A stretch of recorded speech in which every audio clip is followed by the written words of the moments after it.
So, as a real estate agent, I have had my share of difficult price reduction conversations. And you can call them whatever you want. You can call them price improvements because it's a softer sell.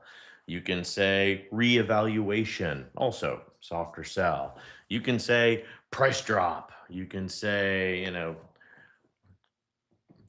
re-amortized, and you name it. I've heard it all.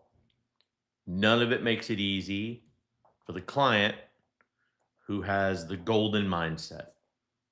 Most people that have lived in their home believe it has value, understand a value, but that value is tied to more than just an evaluated physical structure, an improvement on a piece of land, the quality of construction and craftsmanship. Um, all of these things get wrapped around a level of passion, a level of compassion, even for living in a house for the amount of time that they did. It amazes me how much buyer's remorse I see in the market for almost the same reason. People go in excited about buying a property, excited about buying a house, and then within a couple of weeks, oh, they're seeing the chinks in the armor. They're seeing some paint that, is 20 years old, but they expect it to be brand new. They're seeing things, um, marks on the wall. They're seeing problems with the floors that are very traditional aging for a property. The strategies, not necessarily scripts, but certainly market insights that I use when I navigate these conversations go a long way to at least make the whole thing palatable. And that's what we're going to talk about today. If you've been a real estate agent long enough, you have definitely had the price reduction conversation with the seller. It is rarely an easy discussion. Sellers are typically emotionally invested in their property and they have certain expectations as to what the property is going to be worth. Telling someone that their home is overpriced or that it is time to lower the price is definitely going to be uncomfortable for them, especially and even when the data fully supports you having this discussion. Throughout my career in this industry, I have had my fair share of pushback when it comes to trying to move forward with the sale of a property. The keys to this approach with a seller is beyond empathy. You need to understand their perspective. You need to use market data to guide their discussion. While we would all prefer to take a perfectly priced listing, sell it quickly, that is not the typical reality. Most times, the home will sit on the market longer than expected. Market conditions will shift while it is listed. Buyer feedback reveals a disconnect between the pricing and the perceived value. But before recommending a price reduction, agents have got to take several steps to evaluate the listing's performance, identify potential adjustments. What we're going to talk about today is kind of a walkthrough of the strategies that have been successful. And I'm going to share just five, because we don't have all day, five key price reduction strategy conversations to help make these difficult talks just a little bit easier. And again, as an agent of Keystone, you have an additional responsibility of only representing equitable truth, which means if you can't show me in writing what you're talking about, then don't say it. You must speak to the evaluated numbers that support any type of conversation like this. If you haven't pulled the data, if you can't show me data, if you can't construe data in a way that makes sense to what you're telling me, I don't want to hear it. So, number one, you need to know the price reduction real estate indicators. There are definite indicators in determining whether a property needs a price reduction at all that go beyond just the I want to sell my house. Primary indicator is obvious. The house has been sitting on the market while everything around it, that's the important part, not A house is sitting on the market longer than expected, and so is everything else. That is not the same thing. So let me reiterate.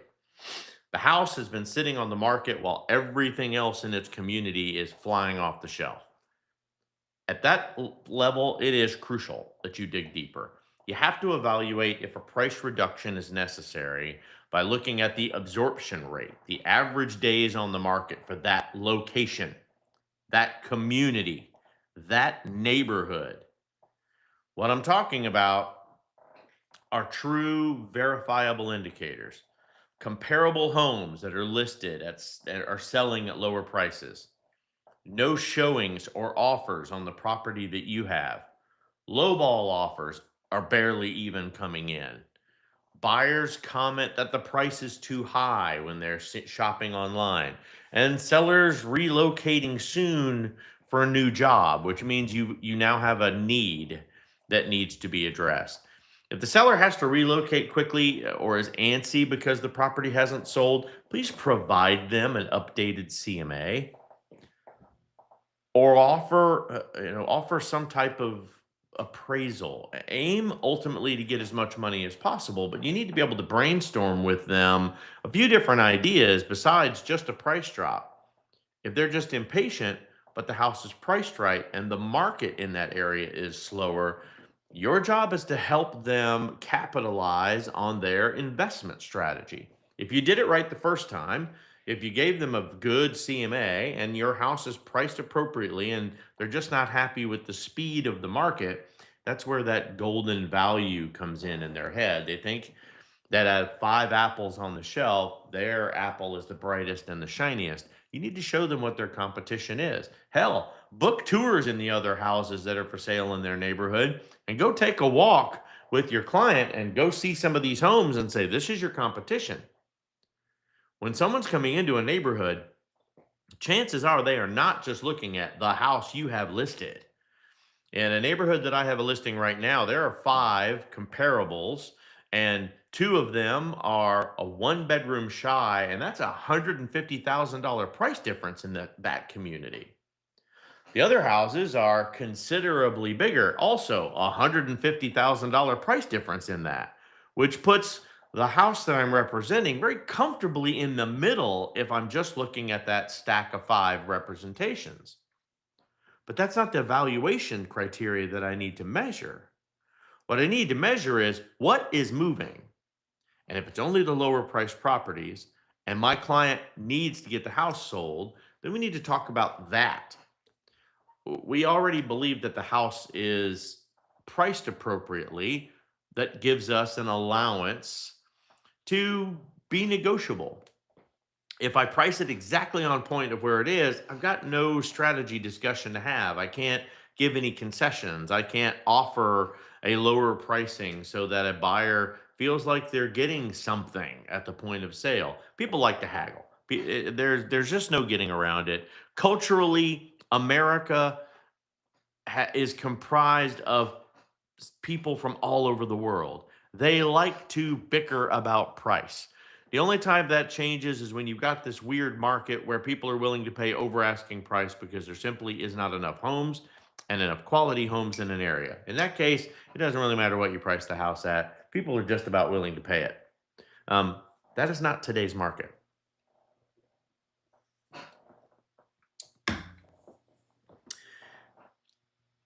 But you can add phrases to your selling strategy. You can take the listing and take it apart. You can change language. You can change photos. Add new photos. Take other photos down. Add some motivating language like motivated seller. Will consider reasonable offers or you know your real estate listing description. Run it through AI a couple of times. Please check it for accuracy, but maybe do some better language. Sorry, kids, but I'm reading some of the stuff you guys have on the internet, and it desperately needs somebody in a marketing department. Compile that with 85% of the licensed agents in the United States have zero sales, whether listing or buyer side, in the United States today for 2026. There's a real problem.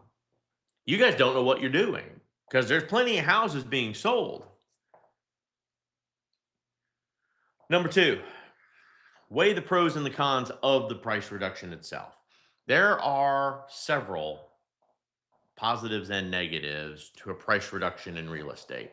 The big negative is that properties with the price reductions can become stigmatized very quickly. Buyers will question why the price dropped.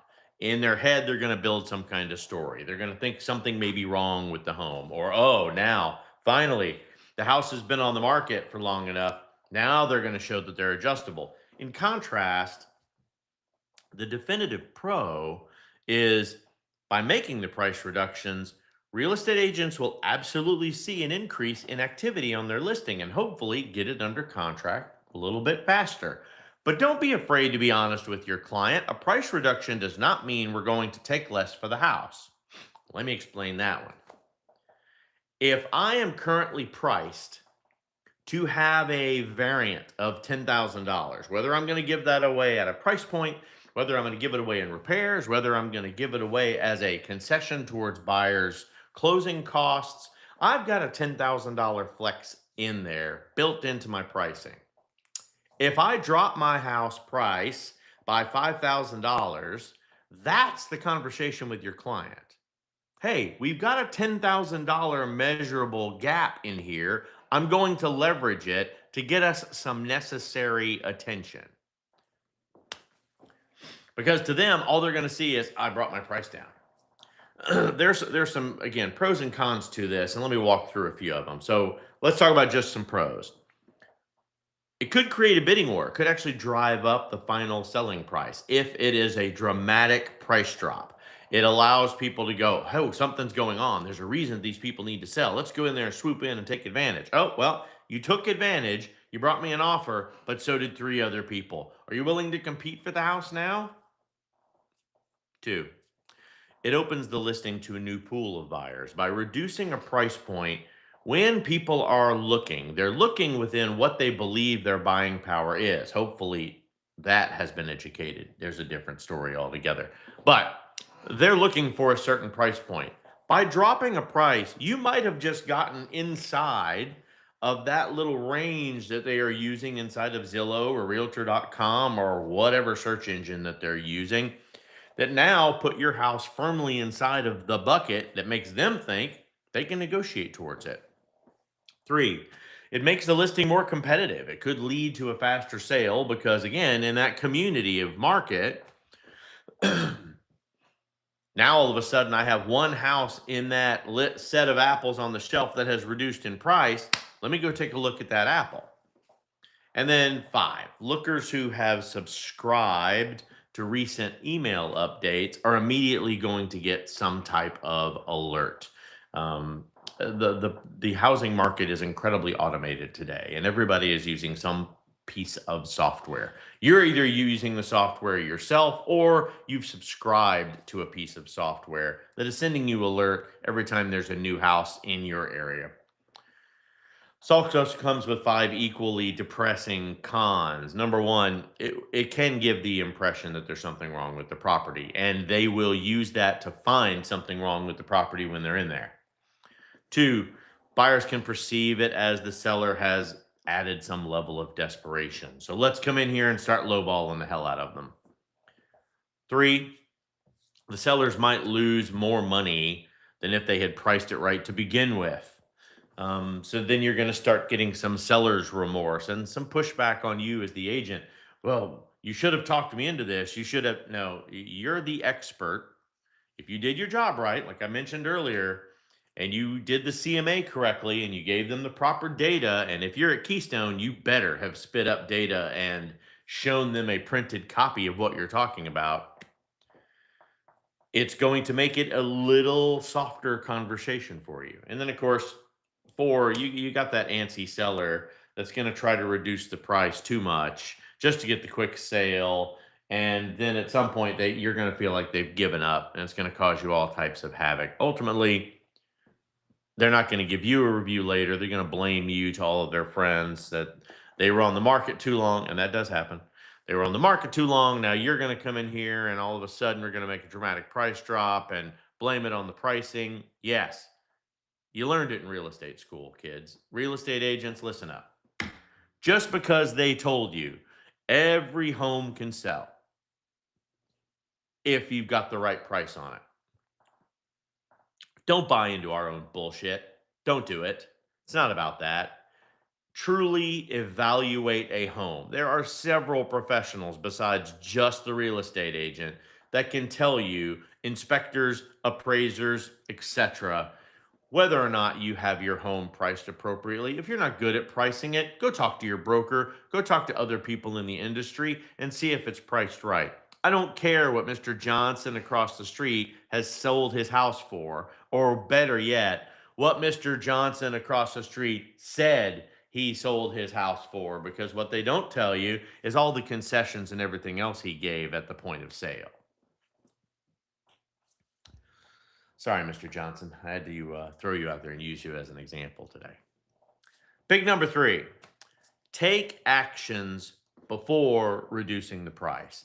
If this is the first action you are taking with your client as the listing agent, and your first hard conversation is let's drop the price rather than doing other things, go ahead and let your license expire and step out of the business, please.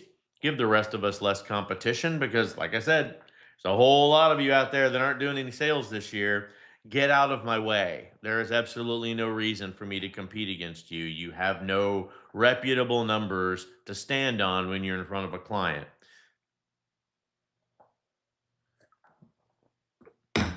Before making a price reduction, real estate agents need to ensure that there is nothing more that they can facilitate to generate a faster sale. If your CMA was on point, if your listing is going to benefit from some home staging, some improved curb appeal, cleaning up the front yard, a paint job, and if it's not on budget to hire a professional home stager or anything like that, then you're going to have to find a way to make it more affordable. But have the talk first. You don't know what capabilities that they have. After you've staged the home, you've updated the curb appeal, you've written a new listing description and put in there fresh coat of paint, brand new yard, lovely landscaping has been added. If the house doesn't get more activity after that, then it's a conversation about the price. Real estate agents want to show the sellers that they're supporting the market data. They're not creating it. They're not putting the home in a market situation to where we just need to get it sold and get our commission and get out. Because ultimately, every house needs just a little bit of TLC. And yeah, I mean, maybe just a cleaning from head to toe uh, could be enough to make a difference.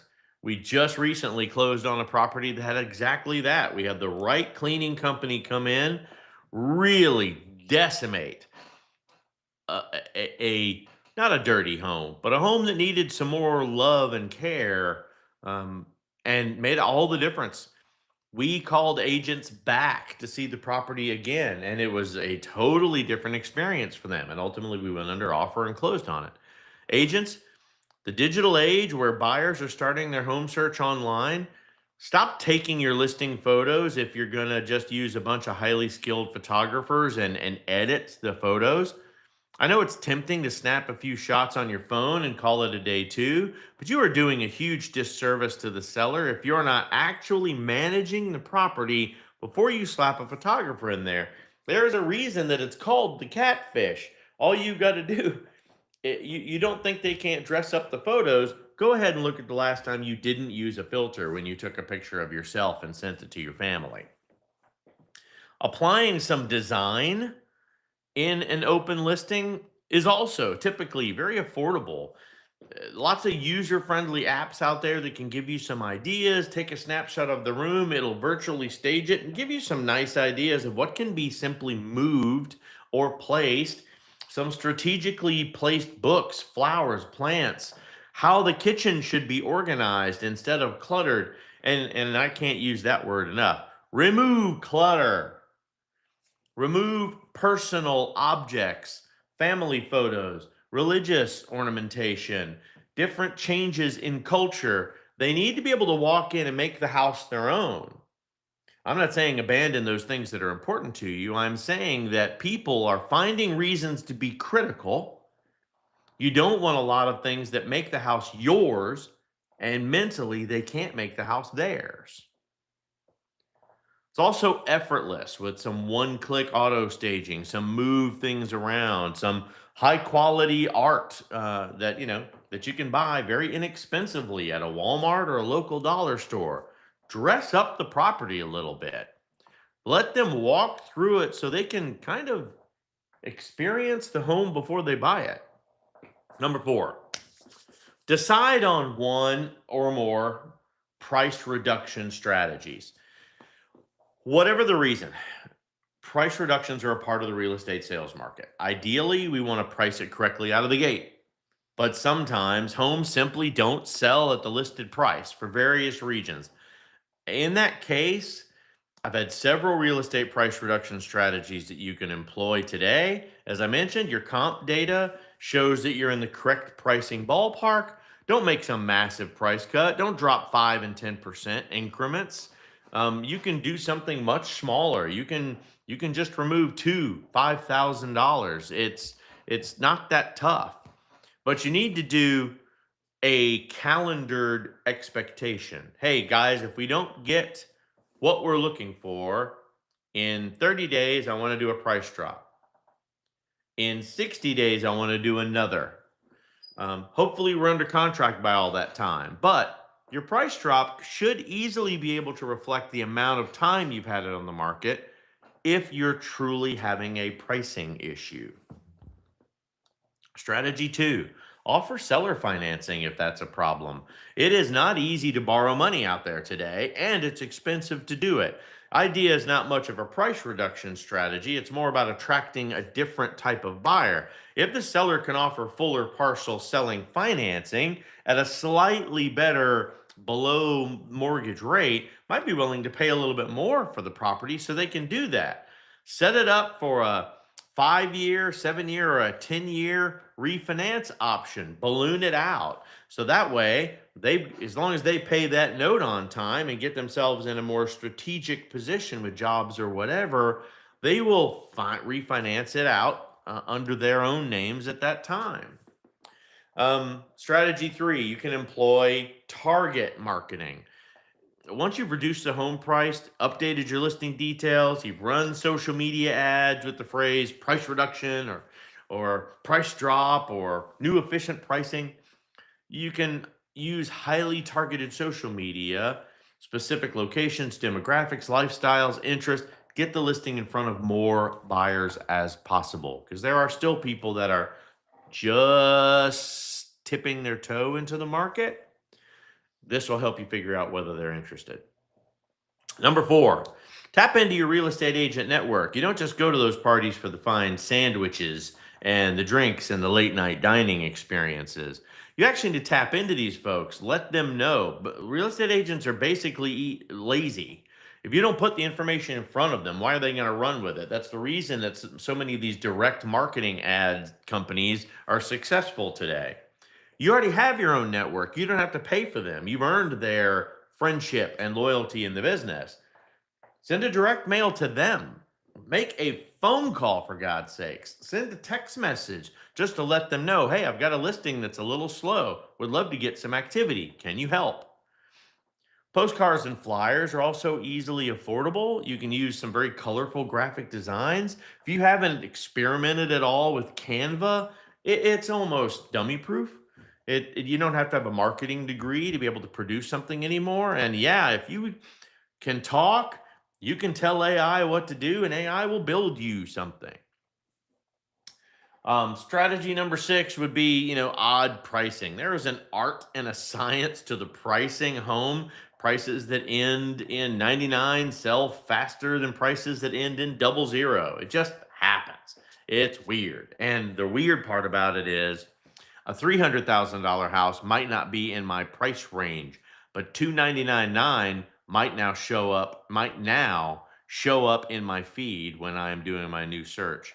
As strange as it may seem, it's a legitimate impact. Offer sellers incentives. Seller incentives combined with a price reduction, that's a real estate powerhouse right there. They're making listings more competitive, because they're adding value to the potential buyer. The seller can offer help with closing costs, add a home warranty, money towards upgrades or repairs that they couldn't do while they were in the market that they need the home proceeds to pay for.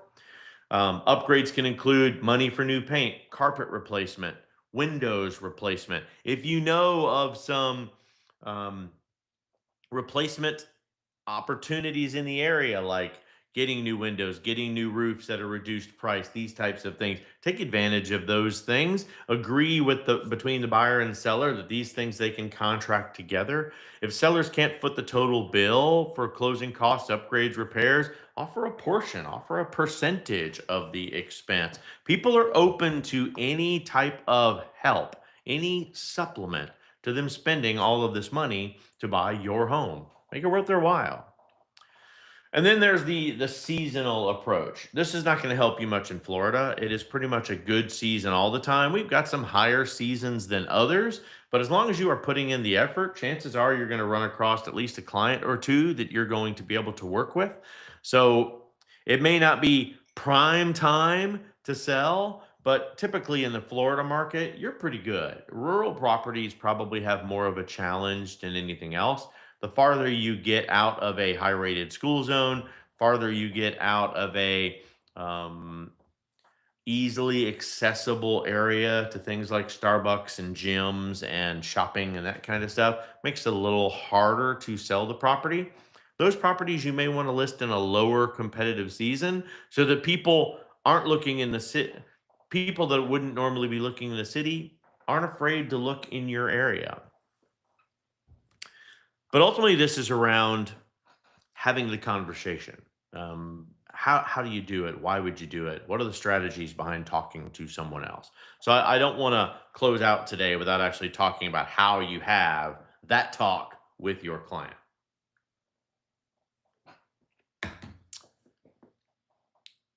After you've decided that this is the strategy,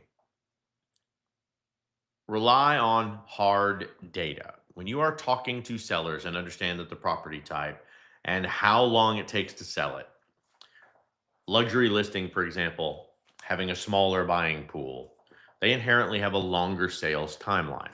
Commercial real estate, raw land, also takes longer to sell than residential. Whether you're discussing a lower price at the listing appointment or planning a price reduction, remember, it is always going to be a sensitive topic for the seller. So understand the emotion behind that and wow, I can be able to say it. Relate to what they're going through directly to the numbers. Bring that updated CMA to the table, current market data report. Bring your old one so that you can show them. Because believe me, this is probably 45 days down the road. They're not even going to remember your initial conversation of how you got hired.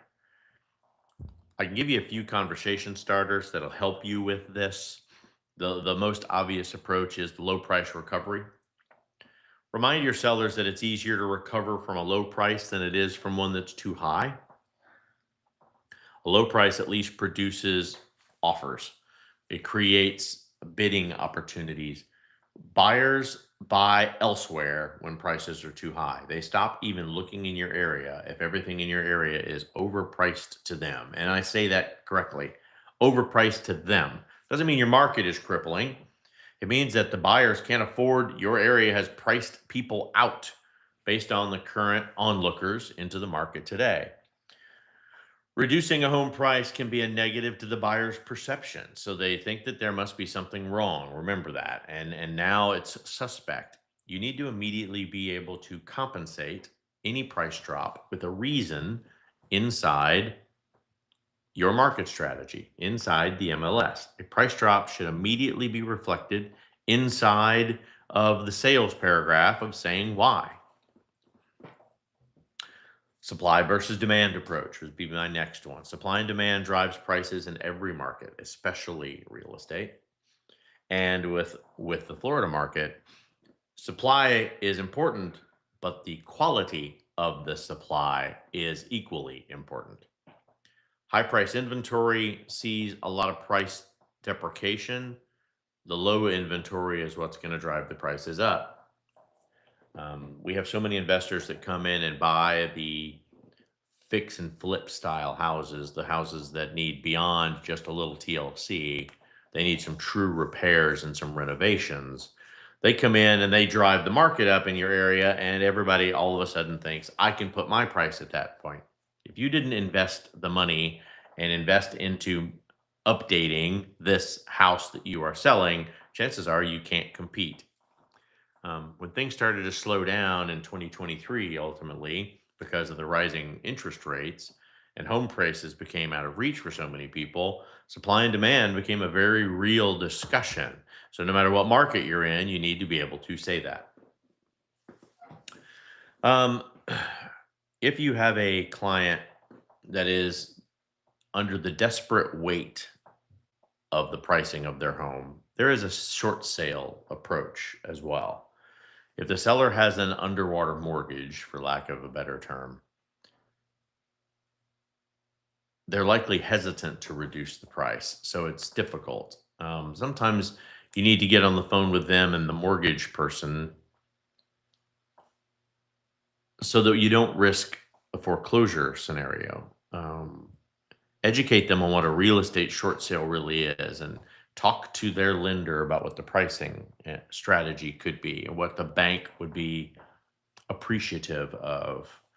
Depending on the financial situation, the balance between a seller's price and the loan amount is simply because the taxable event is going to give you too much of the problem. But it's much better for you to be working with the bank in the beginning in a short sale approach prior to it becoming a pre foreclosure event.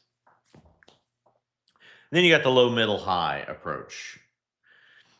Three prices for a seller's home: the low pricing, the middle pricing, the high pricing. When you're talking to sellers about a price reduction, real estate agents need to provide them with these scenarios. Where are these lines on the map? And then have them pick one that most aligns with their goal. This is going to keep Zillow from creating conversation starters.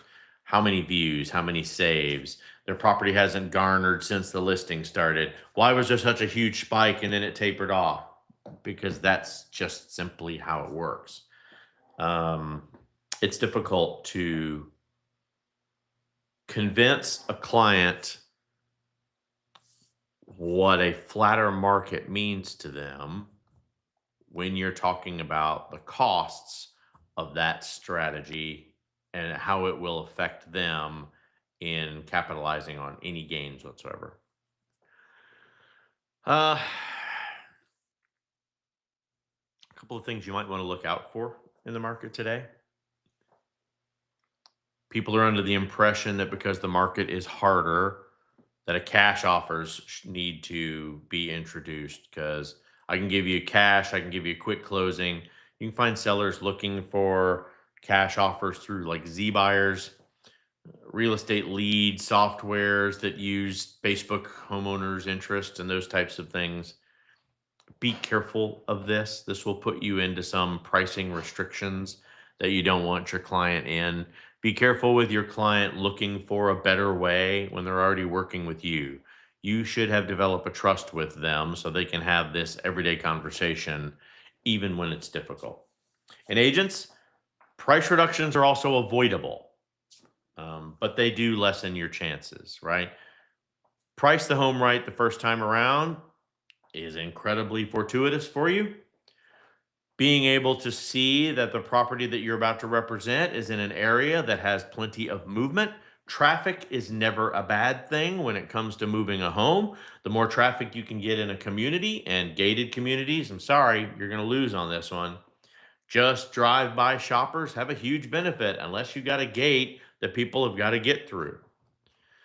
Do not take overpriced listings or those clients that just have a golden perspective of what their home is worth. It's not going to help you. It's not going to set you up for improvement. It's not going to say, I can fix this later. Let's just get it under contract. And for God's sakes, don't lie to your clients. If you've got $1 million perspective on what they want to sell their property for, and the market's showing you 800,000, be open and honest with them. As much as I would love your business, as much as I would love to put another $1 million listing on the market, if I can't sell it, it's just a blip on the radar. People are going to look at the cool pictures. We're both going to invest time and money and energy into it, and your home is never going to sell into this market. No. Smart money does not mean that they come in and there's just one buyer from greater Ethiopia that's going to walk in and say, cash money, this is the house of my dreams, and I'm willing to pay any price for it. It simply doesn't exist. So, some reasons why it's critical not to take your overpriced listings. I could go on forever, but ultimately, real estate agents, you're in the job market of selling and closing deals, and you get paid based on closing. I get a lot of questions about this topic, none of which are great. But the relationship that you have built with your listing client is critical to how much they trust you. How much communication you give them is important. Giving them some advisement on, hey, the last showing that we had, house could have been a little bit cleaner. We've got some feedback. Hey, the yard's looking rough. We've got a difficult rainy season. We're gonna have to do some well-timed sprinkler work. If you've got some repairs that have been lingering and the client is worried about dropping the price or doing the repairs and dealing with it, then again, be smart enough to work that in as an incentive. You've got a realtor's comment box in there that can simply state, we know there are some repairs that have not been able to be completed through the proceeds of the sale. These will all be allowances. Look, the best way to avoid the difficult pricing conversation is to price the home right from the start. While no real estate agent wants to revisit pricing after a listing goes live, market conditions, buyer behavior, showing activity won't always align to your initial expectations. Sometimes a price adjustment becomes necessary to reposition the property and simply generate new interest. When the time comes, it is going to be important that you approach the conversation with some empathy and with data. The well prepared CMA, the recent market activity in the area, the showing feedback, listing performance metrics. These all help sellers understand that there's a reason behind the price change. It's just not an agent looking to drop the price of the apple to get the apple off the shelf. While these conversations are rarely easy, they are often necessary to help the ultimate goal, getting the house sold. Have a great day, everybody. I hope this gives you some valuable content for you to be able to use with your clients. If the conversation becomes too difficult and they simply don't want to adjust and they are not afraid of leaving it on the market longer because they think the market's going to shift, then leave it. They're the boss. But there's only so long you're going to want that stagnant house with your name and your broker's name on it while it just resonates time. Have a great weekend, everybody. Enjoy the summer vacation while it lasts. We'll see you on the flip side. Take care now.